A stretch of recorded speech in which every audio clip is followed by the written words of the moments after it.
So just a quick background about myself and kind of what this talk's going to be about. Ideally, it's going to be discussing the three fastest ways to become a successful digital nomad. And over the years, I've been basically living and traveling around the world for the past 10 years. I've gone on to publish a #1 best-selling book called Global Career: How to Work Anywhere and Travel Forever. And during this time, I was helping build one of the fastest growing remote companies in the world. At this company, it gave me a really unique insight because I was brokering online businesses. So it was very meta. You're building a remote company that's also selling other remote companies. And during this time, I've been able to travel and work in 95 different countries. And a lot of this actually got started through studying abroad and at the University of Missouri. So I can kind of attribute a lot of that success to being able to take advantage of the study abroad programs, learning a lot at the university overseas. I studied abroad in Italy and then would go on to be a student manager for the Prague program. So I really cherish those years. And I even created a scholarship for a few years for study abroad students. And it's something that I'm going to be continuing with into the future. So if you are interested in studying abroad, I'll touch on it a little bit more towards the end. And there might even be a scholarship opportunity for you coming up. So other than that, I spend a lot of time writing. I write for Forbes right now is kind of my main focus, is publishing 1 to 2 articles per week. And if you just search my name, a lot of those Forbes content will come up. And I highlight a lot of stuff around the remote working realm, but also online businesses, brokering these online businesses. And today's talk, I'm going to talk about every way you can get started as a digital nomad. I'm going to pro and con each kind of one of these paths because there's upsides and downsides. And depending on what stage you're at right now, there's going to be some paths that are just better for you. So let's go ahead and dig right in. And at the very end, I'll have a little bonus for everyone, a free little gift that everyone can take home for themselves. So if you're interested in grabbing my book, you can grab it on Amazon. It's called Global Career: How to Work Anywhere and Travel Forever. It's received a lot of great feedback. It's a bestseller. I think now there's even 240 positive 5-star reviews. So if you pick that up on Amazon, let me know. Make sure you add your review if you do like it. But I think it's really catered towards this audience that I'm talking to right now. You're a student at a university. You're trying to figure out which path to go in life. And this book just talks about taking kind of an alternative path, but still finding success in a career, and especially in one that's going to be an international career. So like I mentioned, stay to the end. I'll have a freebie for everyone as well. So just a little bit more about this talk. I really want to focus on the why. Like, why are you doing what you're going to be doing? You know, why did you pick the major you chose? What sort of career are you wanting to go down? And I think a lot of people, especially from a young age, they don't really figure out the why. And even in adults these days, they don't know why they're doing what they're doing. And a lot of times it's because their parents are forcing them, or society is kind of shifting us towards one path. And for me, I had a very, from an early age, I figured out I wanted to travel the world and I wanted to build a career and get into entrepreneurship. And I was very fortunate to kind of discover that from a young age by just trying a lot of different things, from having a lot of early failures, but just realizing that's kind of my main mission, is to travel the world, help other people with inspiration, and help impact millions of others to kind of build an alternative path in life, one that's not necessarily the traditional route. So I'm going to talk about these best paths to digital nomad success. And the first one that I'm going to talk about is, what is a digital nomad? I think everyone has, if you surveyed 100 people on the street, everyone would kind of have a different stigma or kind of definition of what a digital nomad is to them. You see a lot of these pictures of people just sitting on the beach with a laptop, and that's fun for the photos, but in reality, it doesn't really make sense because there's sand everywhere. There's no Wi-Fi.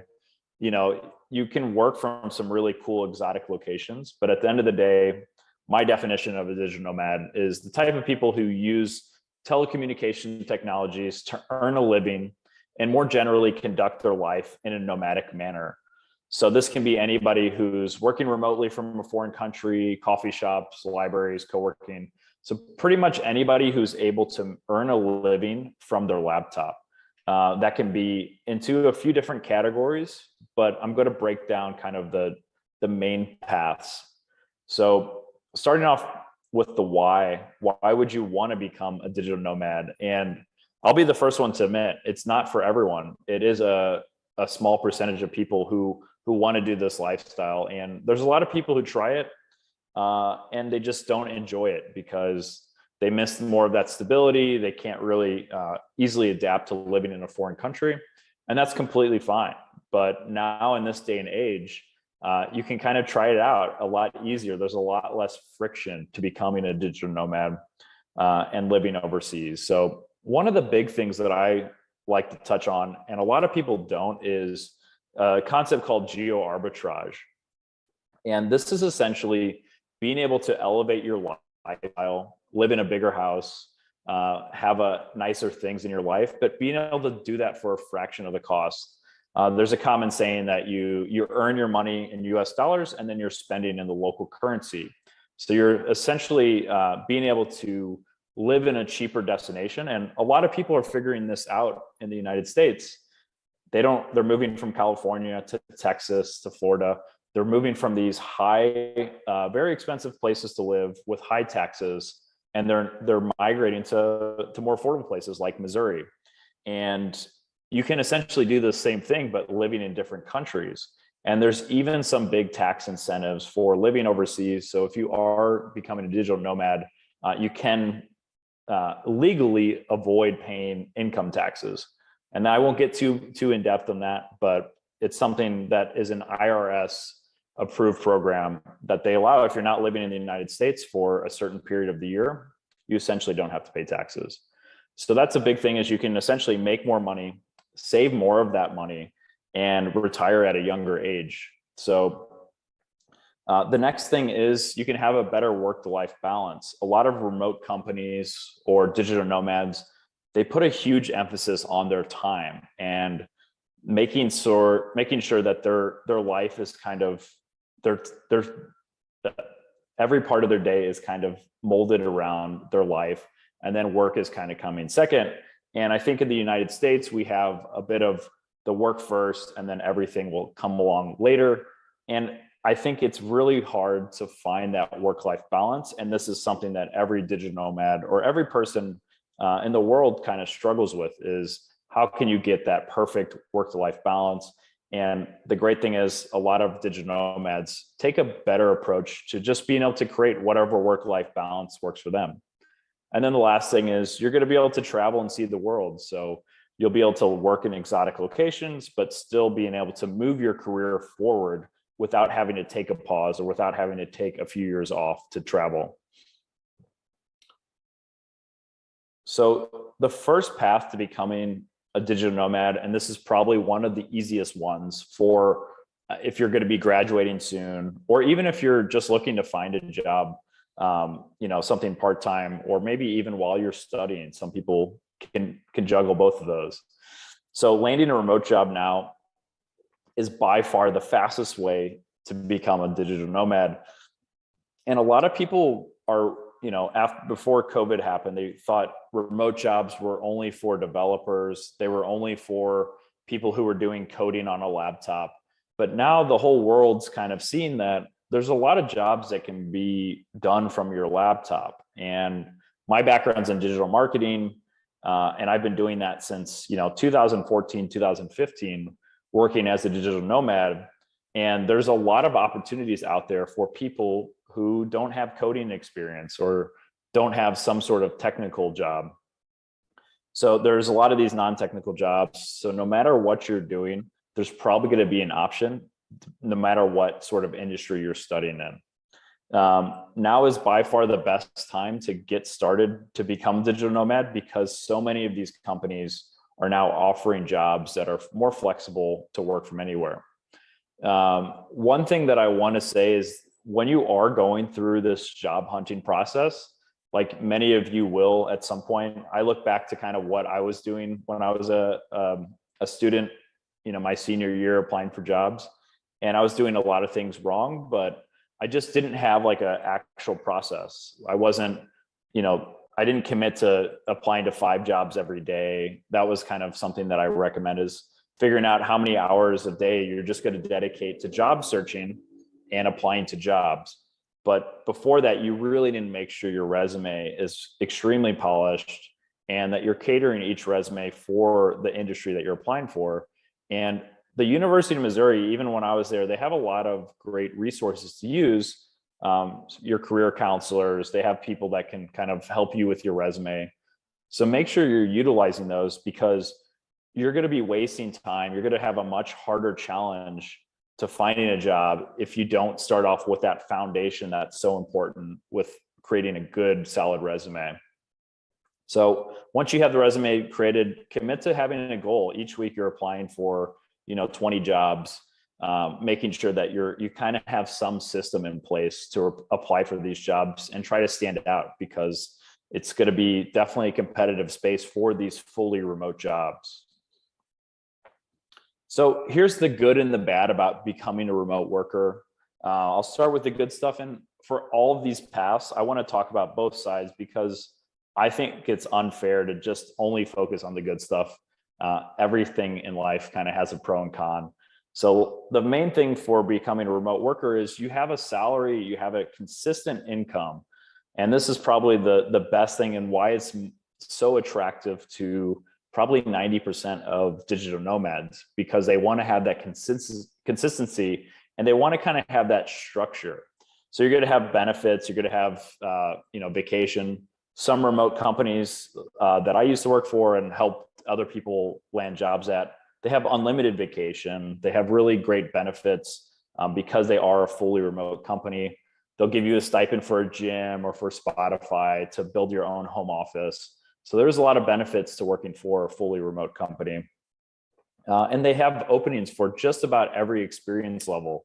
I know, you're probably going to be interested in finding an internship, or maybe you've worked a bit in college, but that's the great thing about remote working, is they have something for every level, even up into the high paying, 6-figure jobs. So they have something for no matter what you're looking for, you'll be able to find a remote focused job.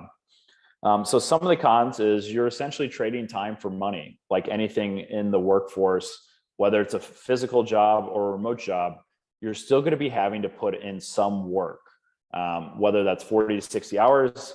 I was working for a lot of tech startups. So, some weeks it was 30, some weeks it would be in the 60s or 70s.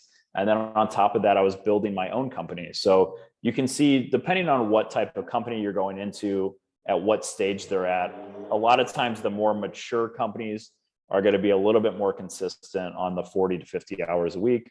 But some of the tech startups, you're going to be working some crazy hours, and when I was doing it, it was a lot of fun. I was learning a lot. So I didn't really feel like that burnt out working crazy hours. So the other thing is, it can be kind of difficult to find these jobs, and I'll be providing some resources. I have 2 of my own remote job boards, and I have a few other curated ones that I recommend. And then lastly is, you're not your own boss. At the end of the day, you're going to have a boss. But in your case, if you're young and new to the workforce, this is great, because you're going to have somebody who's going to be able to mentor you. You're going to be able to pick up some skills. And essentially, I like to think of working for these, kind of small remote companies, is you're getting paid to learn skills, and then you can utilize a lot of these skills later to potentially build your own business. So here's some remote job sites. The first one is the one that I built. It's a curated job site for non-technical remote jobs. So you can take a screenshot of this, or I'll try to make sure that I add this presentation somewhere online for you guys to review. So that way you can use it as a resource. It's a great jobs website. You can go on there and you can view all the remote jobs that we have active. The second one is going to be angel.co. And that's going to be one of the biggest startups. So this is going to be dealing with a lot of these kind of Silicon Valley startup type companies. And the thing I love about angel.co is they actually list the salary data, which is really helpful and has, I think, one of the most frustrating things about job seeking is you have no idea what the salary range is for a lot of companies. And then lastly, Dynamite Jobs. This is a company that's owned by some of my friends, and it's a very great job resource for kind of these small tech companies that are focused on profit. So Angel.co is going to be kind of the Silicon Valley, where they're not necessarily making money, but they have the raised capital, and it's a completely different approach to these companies that are probably more profit focused, and they're going to be not necessarily taking on capital or raising capital. They're just making money directly from whatever sort of business or service they're offering. So the great thing about Dynamite Jobs is a lot of people haven't heard about it. So you might see a job on Angel.co where thousands of people have applied for it. But for Dynamite Jobs, it might be, you're only competing with 20 or 30 people. So I highly recommend using all three of these. LinkedIn's another great resource, but you need to make sure that your LinkedIn is very optimized for the keywords that you're using, making sure that it's matching up to your resume. Because if you go to apply for jobs on pretty much any sort of company, if you're not utilizing the right keywords in your resume, you're essentially going to get automatically declined. So that's something to take into consideration. So the second path is freelancing, and this is going to be utilizing websites like Upwork.com, where essentially you're going to be providing some sort of service or multiple services to people in the freelancing marketplace. So the big difference is, you're going to be your own boss. You're going to be having to potentially probably do the work yourself, but you're going to be able to pick and choose who you're working with, what type of services you're offering. You're going to be able to set your own prices. And with freelancing, it's going to be a lot more up and down. There's going to be months where you're trying to get new clients. And then when you have the clients, you're focusing on delivering them. And then once the project's over, it's kind of like this up and down, until you kind of figure out how to outsource some of your stuff so you can focus on just either freelancing, delivering the products, or, getting new clients. That's kind of the cycle that every freelancer kind of struggles with. So the great thing is you're self-employed, and it is fairly easy to get started, especially if you have some sort of skill set. And everyone who's in this talk, I guarantee blog writing or freelance writing is probably one of the easiest ways to get started with, because you're a native English speaker, and that's something that a lot of people are looking for in the freelancing marketplace. So if you're good at writing, or even if you just kind of enjoy it, you don't even have to be that great, because you're going to be a native English speaker. You can kind of develop that skill over time, and you can definitely develop that as a freelancer. So the pros and cons of freelancing, the pros are going to be, like I mentioned, you're going to get to choose who you work with. If you get a bad vibe from a client, you can just say, no, I don't think it's a good fit.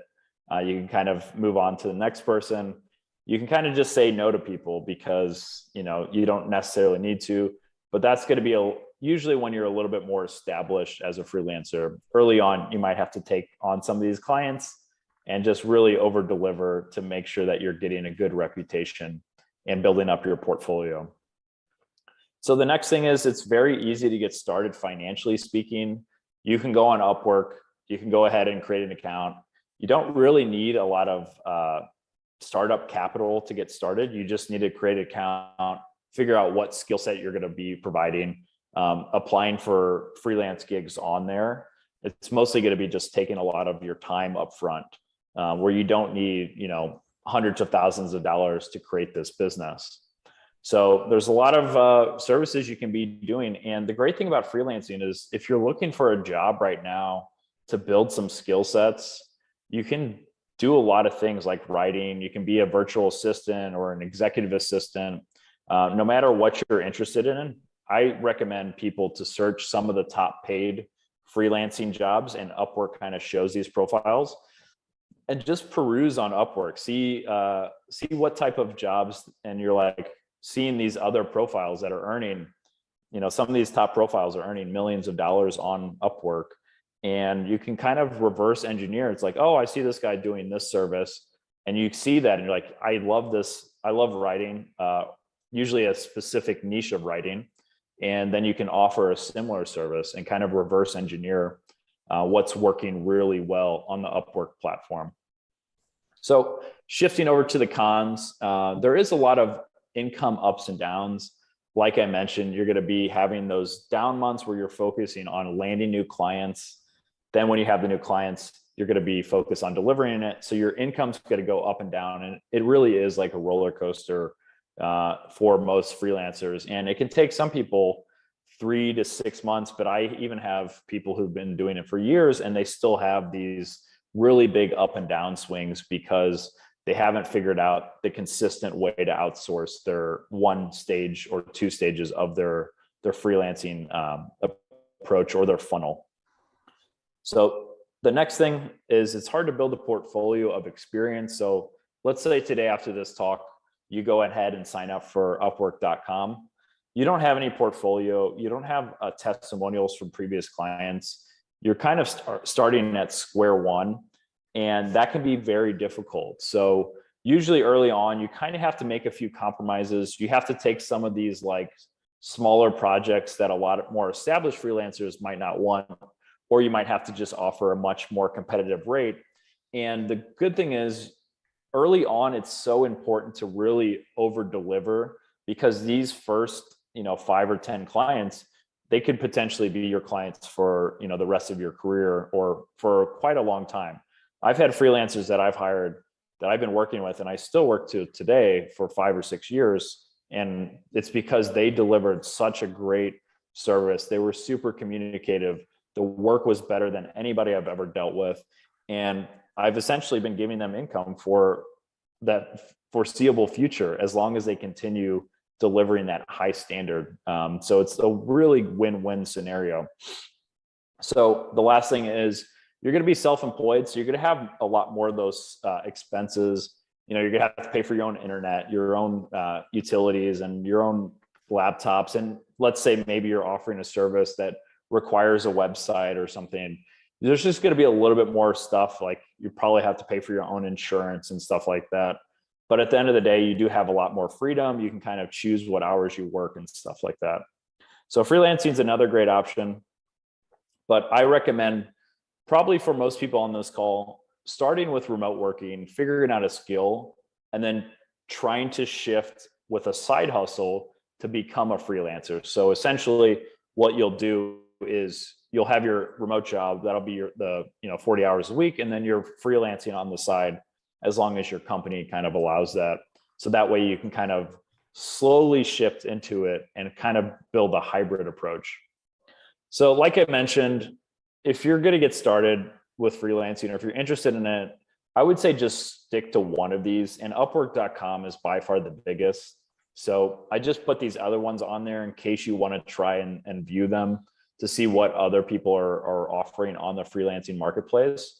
But Upwork.com is the biggest and best. It's where I primarily go to hire freelancers, and I work with a lot.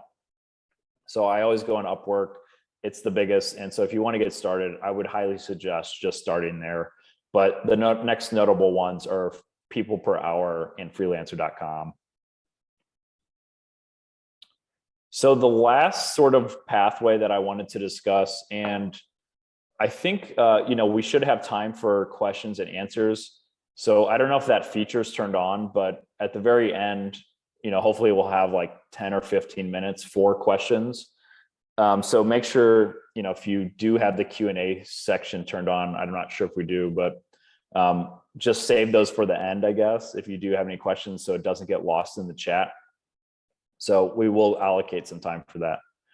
So the last way that I want to touch on is entrepreneurship. And I think a lot of people kind of fantasize or dream about becoming entrepreneurs. And I think that's an amazing thing. I wanted to learn about this. I went to business school for this. I got my MBA specifically to learn more about becoming an entrepreneur.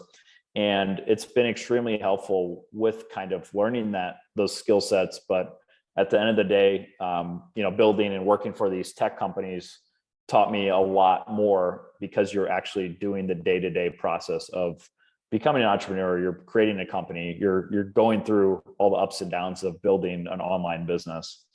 So you're going to be essentially starting from scratch. That's the pathway that most people envision entrepreneurship, but I'm going to also touch on a second pathway, which is buying versus building. So it's called entrepreneurship or acquisition entrepreneurship. And that's where you're essentially acquiring a business that's already cash flowing, it's already making money, and all you have to do is focus on growing this business. And that's kind of what my background is. I've helped broker, more than $100 million worth of these businesses. And the best analogy I have for this is with flipping houses. So a lot of people create a business model where they find a house, it needs some repairs, or maybe they just need to go in and gut it and make it brand new. They buy it for $100,000 and then they flip it for $180,000 after they've done the renovation, and they're netting $40,000 or $50,000 in profit. The same thing happens for online businesses. Somebody's selling their business, it's generating anywhere from $5,000 to $10,000 up to hundreds of thousands of dollars per month in profit. And people specifically acquire these businesses because it's so much faster to grow these businesses, because they already have proof of concept. They've already working. They've done a lot of the initial foundational work, and you're going to buy them at a premium. But a lot of times it's going to be a lot more successful and a lot less risky than starting from scratch. You can spend 3 or 4 years building a business from scratch that doesn't amount to anything or any profit. So that's why if you're buying a business that's already making cash flow from day one, you're going to have a lot more chances for success and a lot lower risk. So one thing I do want to touch on is, if you do have a business idea, I think a lot of people are kind of scared, like they need some new invention, or they really need to figure out how to raise millions of dollars to get their business going. And I would say that's the biggest misconception. And I highly recommend people not doing that. And there's a lot of people, and I've done this myself, where I have a business idea and you can do this in a weekend. You don't really need a lot of money. You just kind of need to know what to do. So the first thing I do is, if I have a business idea, is I create a survey. And then I send this survey out to Facebook groups, or maybe I'll talk to somebody who's an influencer in that industry. So try to find your target market, figure out where they're hanging out. And there's a Facebook group for just about everything. And then get a few hundred people to try to fill out this survey. And you're going to be asking them questions that your ideal customer for whatever your idea would be answering. So after you get this survey, you're going to collect all that information. You're going to review all the answers, and then you're going to create your minimal viable product. So this is going to be the lowest, easiest, fastest kind of version of your idea. And you're going to go ahead and find those people who filled out your survey, isolate the ones that would be a good fit for buying this product or survey. And then within a few days or even a few weeks, you can test them by getting on the phone, trying to sell them this product or service. And then if they're pulling out their money and their wallets to actually buy your product or service, then that's validated. Then you can go on to kind of tweak and scale and build a successful business. And this is something that a lot of people think it has to take years of time of raising capital. And some businesses do need that, but not all the time. And again, a lot of times you don't need to recreate the wheel. You can find a business that you like and enjoy, but maybe there's something that really bugs you about it that you can improve and fix and build another version of that. There's a lot of room for creating businesses that are already established, just creating a unique kind of shift on that idea and improving upon it. So the good and bad about entrepreneurship is, the pro is you essentially have high earning potential. With a remote job, you're probably going to be, as an employee, the maximum salary increases you're going to have are 5 to 10% over a year. It's not going to be a huge increase. The biggest increase in salary is going to be probably from changing careers or changing companies. So a lot of times if you get a raise at your company, it's going to be fairly insignificant, but it can be 10 or 15% in some cases. But a lot of times jumping to a new company can be 20, 30, or even 40% increases. But as an entrepreneur, you essentially have unlimited earning potential. You can grow your business as high as possible, pay yourself whatever salary makes sense for making the business run. And the next thing is you can make your own schedule and hire replacements. So a lot of times people are the only solopreneur working on their business. And then as the business grows, they're slowly either hiring freelancers or hiring other people to replace what they don't like doing. So if you have a few aspects of your job that you don't enjoy, you can sort of outsource those to employees or freelancers. The next pro is some online businesses don't require so much startup capital. There's a lot of businesses that I've started on a weekend, for hundreds of dollars. And I've been able to verify and test what sort of concept works. You don't need to raise hundreds of thousands or millions of dollars to test and verify that these businesses are actually going to be successful. So flipping onto the con side, there is a lot more risk involved. If you don't really have a great idea, or maybe you quit your job, which I don't recommend until you've kind of start making some money.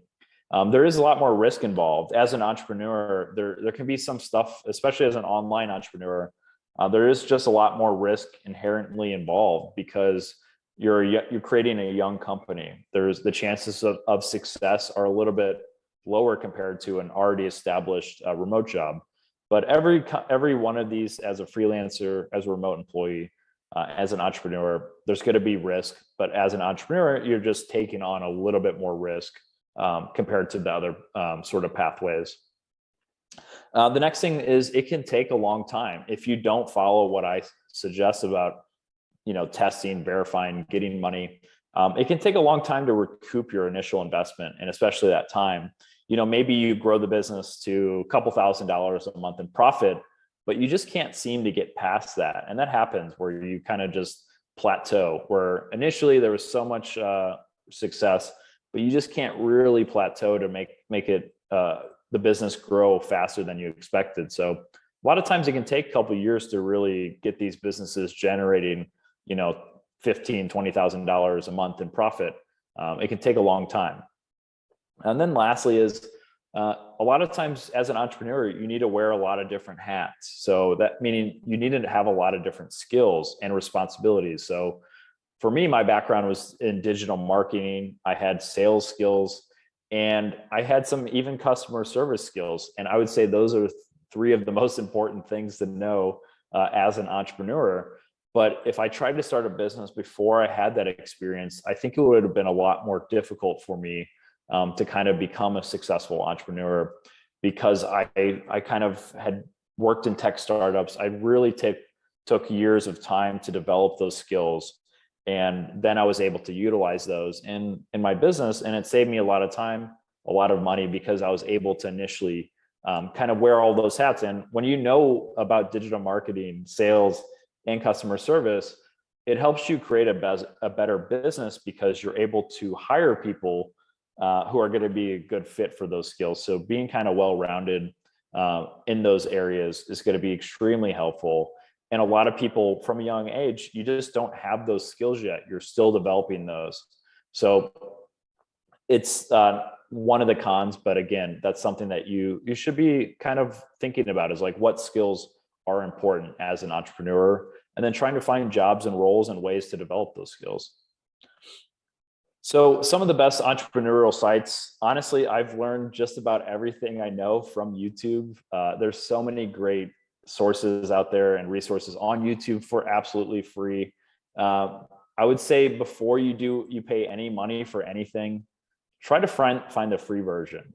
For example, a lot of people in the online business space want to learn how to do Facebook advertising.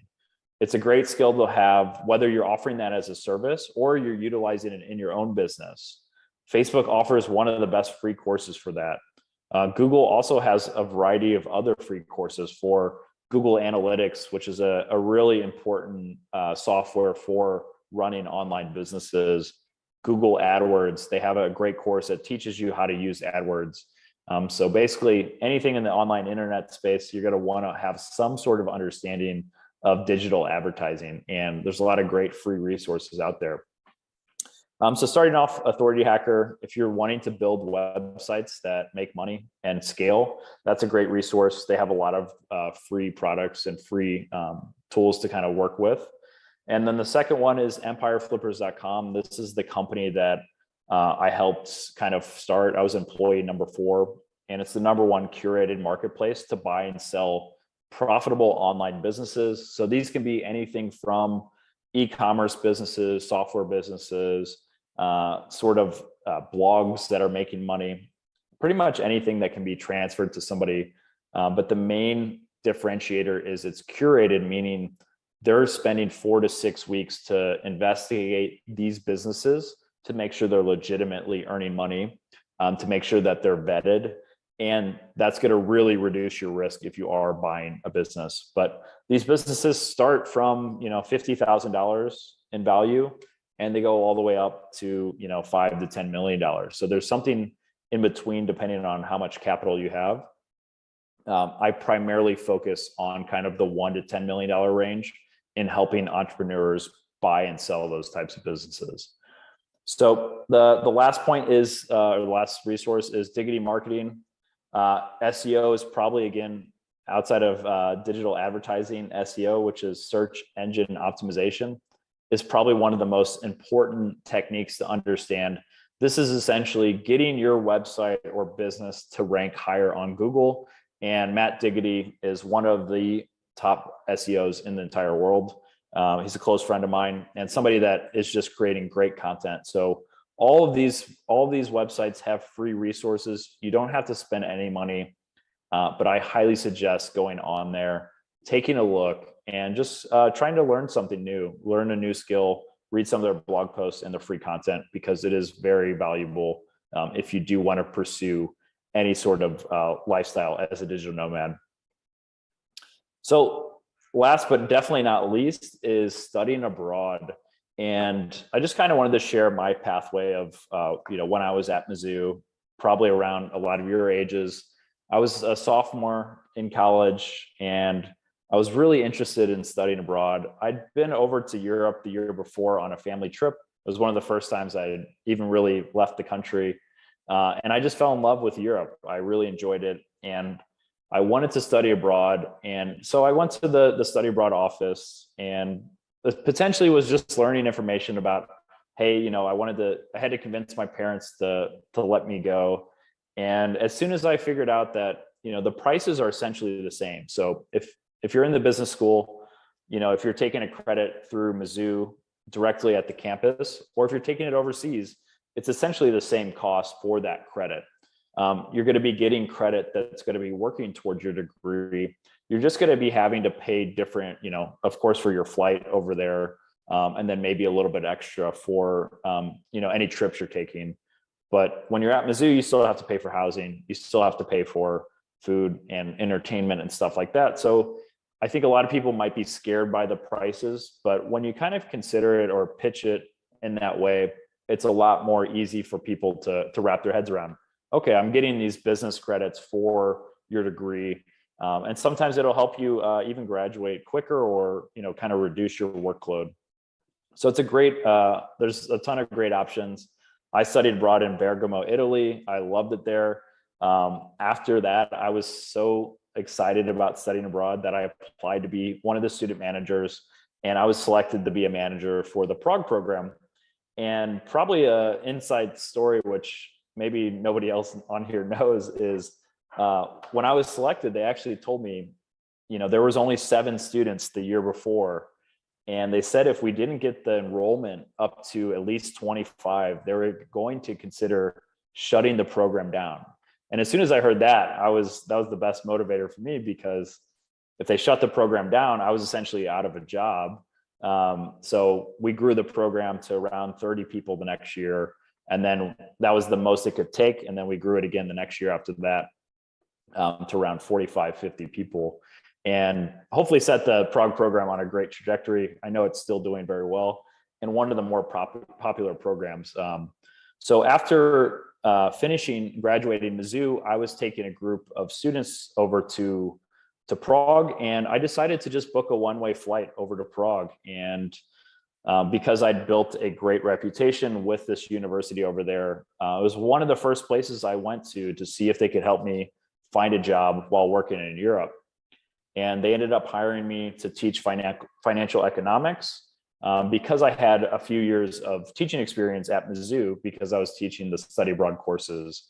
So I did that for a year, but that was kind of the light bulb moment for me was, hey, I just moved over to another country.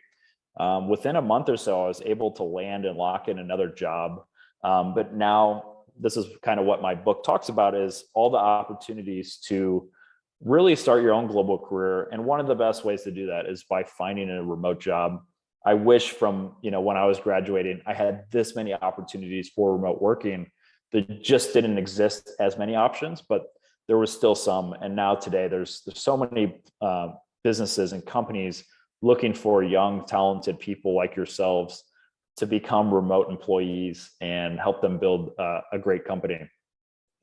So one of the other things about study abroad is if you are on the fence about finances, there are scholarship opportunities. I've offered scholarships in the past. I'm planning to do that as well in the future. I'm in talks with the university about this next scholarship, but make sure you talk to the study abroad program. If finances is an issue for you, ask them about the scholarship opportunities, because that's the one thing, it's had such a big impact for me that I want to help other students who maybe can't afford to go, but with this scholarship, they're able to study abroad. So there's definitely a will. If there's a will, there's a way type thing. So really do consider it. It's been a really great thing. The Mizzou Study Abroad program is amazing. I've been to a lot of universities overseas, and they do a great job of really integrating you with foreign students. So I know in Italy and in Prague, the classes were 50% American students, 50% international students. So having that sort of diverse classroom really opens your mind and kind of gives you an international perspective, which I think is invaluable for any type of person that's looking to be in business or studying any type of degree. It's going to come in helpful. So you can build these international connections. And I'm still in touch with friends that from today, from American friends, because you had that unique sort of experience, and sort of my international friends. So it's a great opportunity for anybody on here. I highly recommend trying to study abroad. Now that the world is finally kind of getting back to normal, I think a lot of the study abroad programs were put on hold, but it should be a great opportunity for the next years to come. So I'll kind of open it up to questions and answers. I don't know if we have the Q&A feature enabled. It doesn't look like it. But if you have any questions, I'll just pull some out of the chat, I guess. So if you want to pop in your questions, just go ahead and ask away in the chat, and I'll just randomly select a few. And don't be shy.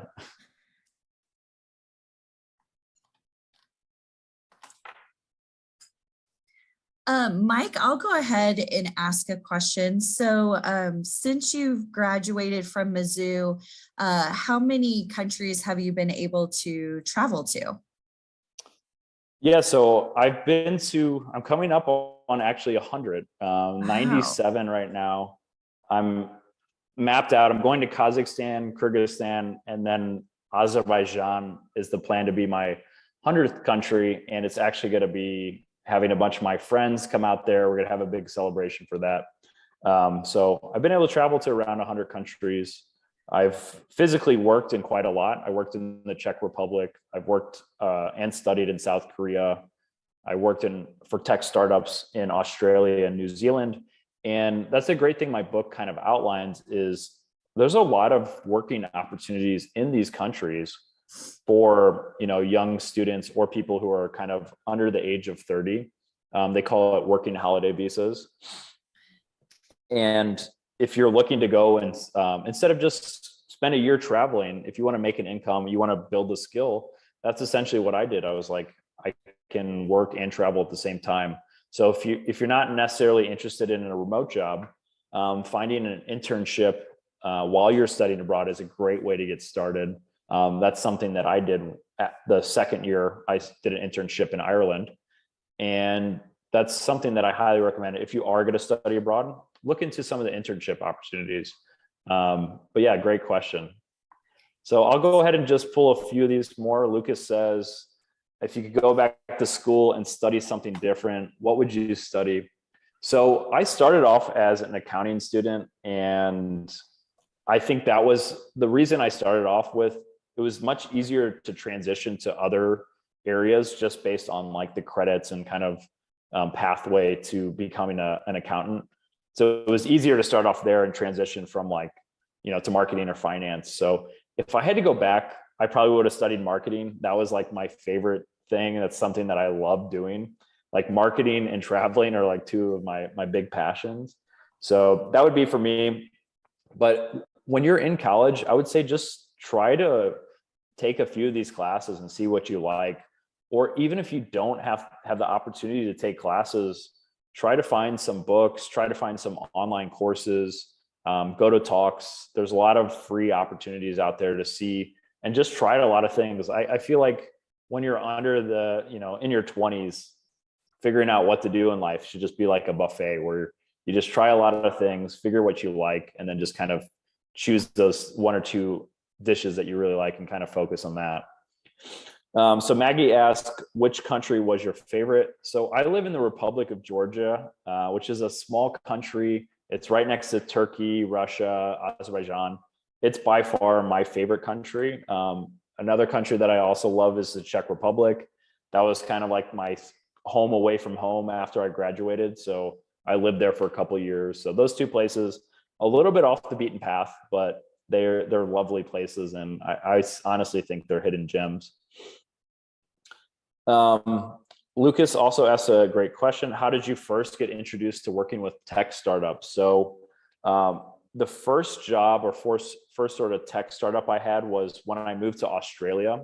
And Australia has this agreement with America where you can essentially do a working holiday visa.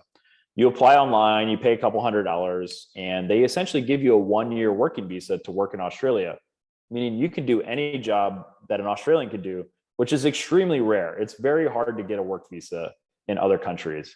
It's usually complicated, and Australia and New Zealand make it a lot easier. So a lot of people go there and they actually do like farming work in Australia. And I was like, I had no desire to do that. I wanted to find an actual legitimate job.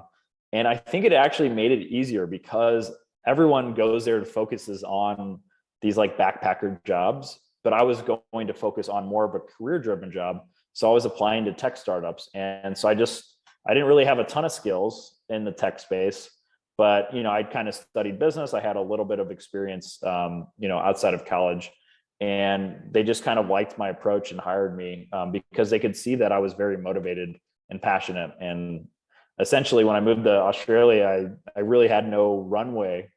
I didn't have a lot of money when I was at that age. I had like a couple $1,000s. I think you needed $3,000 to go to Australia. So like, you don't need to be extremely wealthy to take care of this. You just need to be able to do that. And once you get there, hit the ground running to find a job. But better yet, probably better to start finding a remote job and then just go there. So Bracken says, do you have any advice for creating an online product to sell on Amazon, for example? How do you find unique, popular products, Google AdWords, most search phrases, etc.? So for finding a product on Amazon, and if other people aren't familiar with this, I help broker a lot of these businesses. Essentially, if you've bought anything from Amazon.com, there's about a 60% chance it's not from Amazon. It's from a small business of 2 or 3 people who are sourcing that product from another country, usually from Asia, and then they're selling it through Amazon. So Amazon's taking care of all the fulfillment. And Bracken's asking about how do they find these products? One of the best ways to do that is utilizing a tool called Jungle Scout. And I'm friends with the owners of the software. They have a lot of great ways to find products, to research products, and figure out what's working on there. So you can utilize this software to see, hey, these products are making a lot of money. some people do, they just buy the same product from a distributor in China, put their label on it, or they make some improvement to the product after looking at reviews. It was like, hey, the handle keeps breaking on this product. You find the same product, but you take it to another distributor to go ahead and fix that handle. So I would say Jungle Scout's probably the best place for you, Brecken. What was your favorite part about working in South Korea? So Amelie asked that. Lovely question. South Korea is an amazing place. And one of the things I loved about working there was the culture was so different than anything I'd been used to. You know, I'd worked in Europe, I'd worked in the US and Australia, but the Asian culture is just completely different than anything I'd experienced. So for me, it was just kind of experiencing the South Koreans, like work culture, their own different culture outside of work as well. And they were just extremely welcoming to me. So I worked and studied in South Korea and absolutely love it. It's a great place. I would say it is quite difficult to work there. Their working visa situation is a little bit more complicated. So I would say it's a great place to visit, great place to be a remote worker or even to study. But unless you're planning on teaching English, it can be a little bit complicated to get visas there. So I'd studied my MBA, so I was trying to find non-teaching experience or non-teaching work. But a lot of people can make good money and they have a great life teaching English there. But I recommend if you do that, try to find something else to shift towards. Unless your passion is teaching, then it's a great place to get started. In your opinion, what is the best country for expats? So I love Georgia. I think it's the most welcoming country in the world. You can come to the Republic of Georgia with your passport and essentially just stay here for 1 year, where most of Europe is 90 days. Even Thailand. Thailand is another amazing country for expats, but you're only able to stay for 60 days. And a lot of people are having to get creative. They have to leave the country, then come back. So for me, after being in 100 countries, Georgia's the place that I live. And I think it's one of the best, most welcoming places for expats because they allow you to stay here for a year. And there's a lot to do. It's a great community. And because people stay here for a year, it's a lot less transient. So a lot of the expats here are putting down more roots. So I'll go ahead and try to answer one more of these.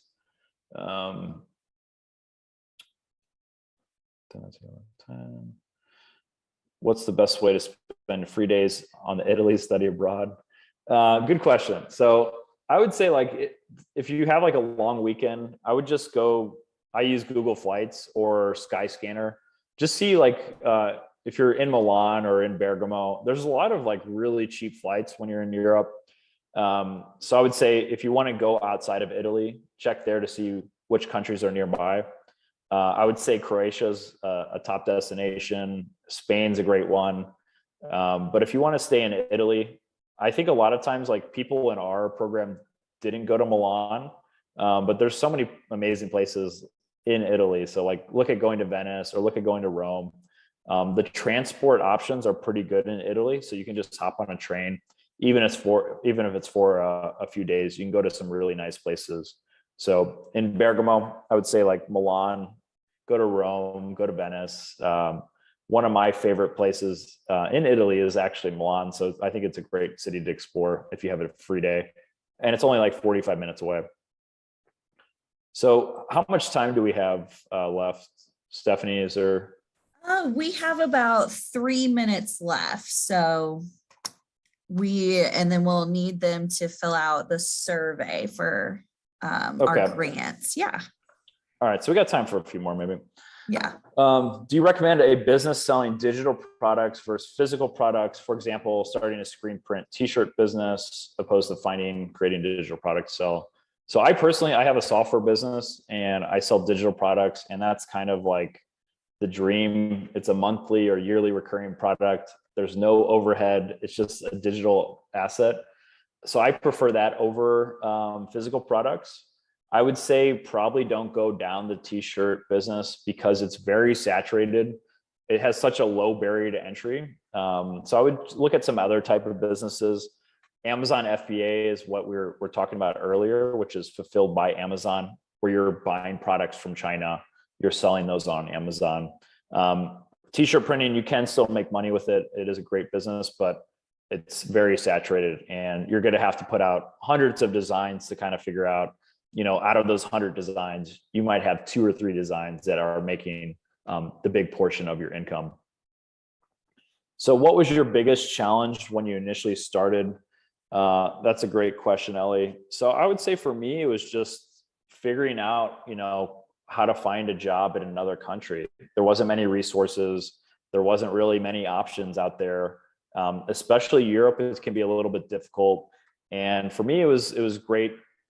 I would say probably if you're looking to go work somewhere right now, the easiest way is to just find a remote job and then go live abroad once you've kind of had that. That's the easiest path to resistance. If you just show up in Europe, there's a lot of complications to find jobs or to kind of work for a company there.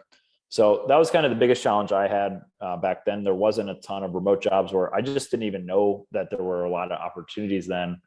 But now there's so many more options. So I'd say the biggest challenge I had was just kind of finding jobs that would allow me to travel. And once I started working remotely back in like 2015, that was the kind of the clear path to working remotely. So to wrap things up, we've just got a few more minutes.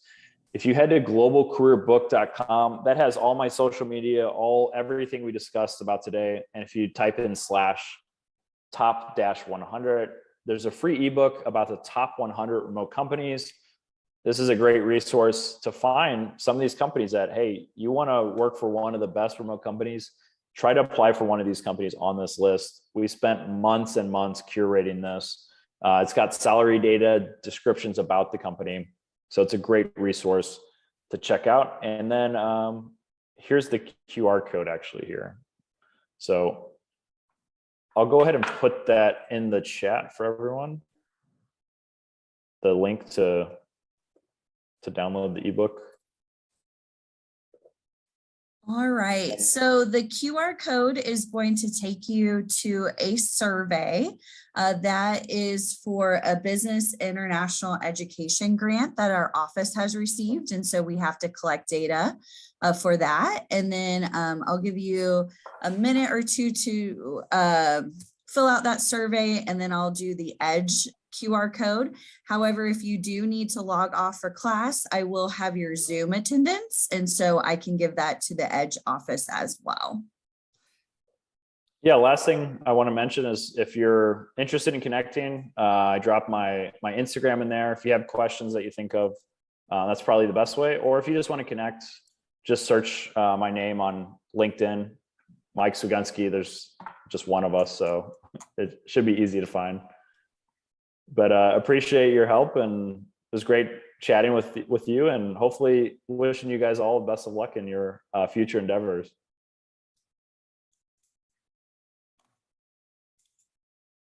All right, and thank you so much, Mike, for sharing your time with us. And I know it's much later in the Republic of Georgia than it is here, so we appreciate you staying up late with us.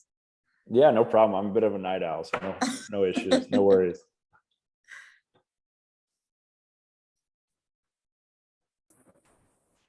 Mike, it's Shannon Bresky.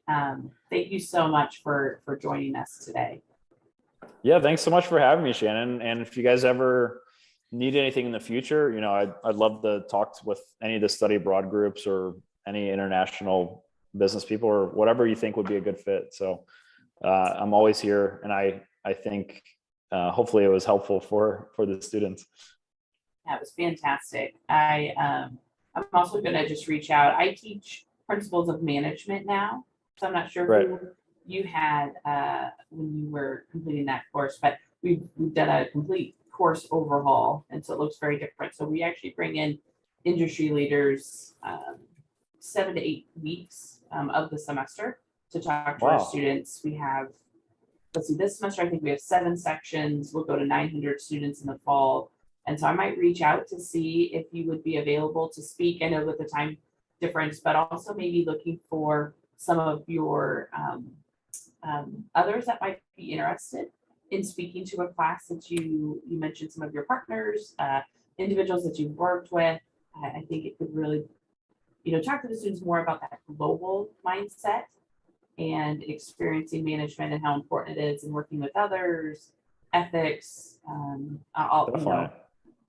all of Yeah. that. So Definitely. Don't hesitate to reach out. I would love the opportunity. So that'd be great. And then you mentioned when you were in South Korea, did you work with the university when you were in South Korea?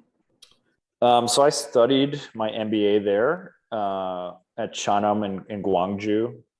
So I studied there, and then I worked like a few odd jobs. I wasn't really working at a university though out after I graduated, but I was working with the university a bit as I was studying. So they had like it was actually a great deal. I had a full ride. They helped me find a job working for the university.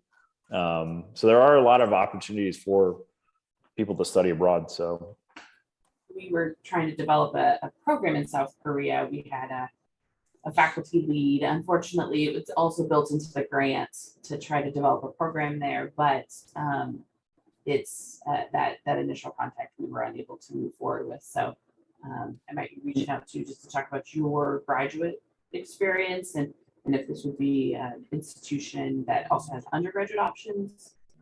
yeah, I definitely have contacts at the university still that I like. One of my mentors was the dean for a while at this university, and I have a good relationship with a lot of the faculty. So I could put you in touch. It's a great university. It's not in a major city. It's in Gwangju, but if you had if you wanted to be in Seoul or something, they can put you in touch with the right people as well. Yeah, no, I think any potential contact or resource would be great. And I also just wanted to say thank you so much for your continued support for the scholarships that we have here in the Trulast College of Business. That makes an incredible difference to our students because, as you mentioned even during your talk, that sometimes it's the finances and you're unable to go abroad. And so that scholarship has really made a huge difference. And so as we gear back up, we'll take our first students. We had to postpone our winter program. I'm going to Portugal this spring break for our students and then our summer programs.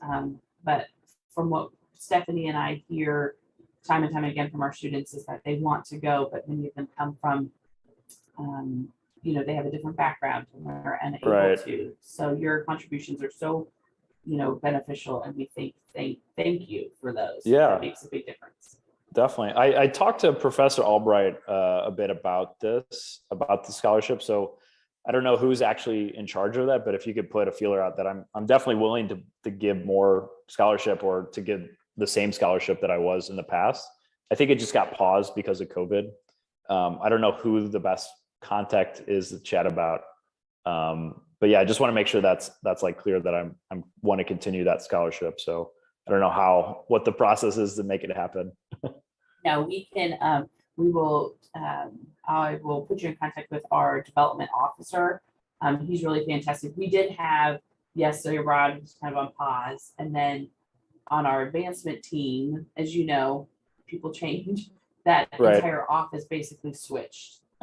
So we have one person, so Dr. Albright and our advancement person, I will reach out and just put you in contact with him. He's really fantastic. Stephanie's met with him and is just, rave reviews. So I think he's going to be great. And he'll be the person that could help us to move forward. Perfect. Yeah, sounds great.